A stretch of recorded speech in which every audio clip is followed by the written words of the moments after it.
Hey guys, Michael here. I'm actually one of the testers of M1's Air Assist. I have it actually running right now. I'm going to show you what this project looks like when it's finished. But as far as assembling it, it's not that hard to do. Just follow the instructions and take your time.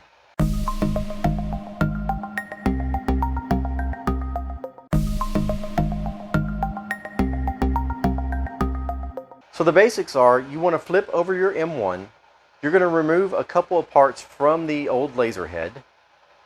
Once you do that, this is the hardest part, is actually screwing back on this piece. Just take your time and don't cross the threads.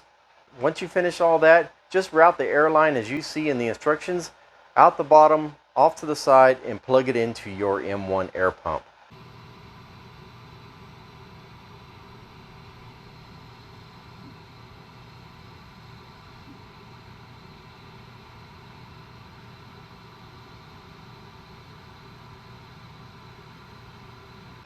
So it looks like this project's almost done. But let's take a look at it so you can see the benefit of the air assist for the M1.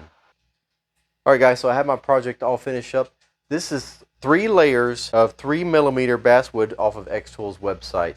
Let me give you a zoomed in shot so you can see just the quality behind this. As you can see, there's really intricate cuts in there, all done with no charring at all. So let me show you one more example. This is an example of cutting without the air assist. As you can see, there's a lot of charring and a lot of cleanup needed on this piece of wood here. Take a look at this one. This is with the air assist turned on. Much cleaner, a lot less charring on the sides. So would I recommend getting an air assist for your M1? Absolutely. The cleaner cuts, less charring, and just the overall better experience of using the M1 is definitely worth it. Appreciate you guys watching. I'll see you next time.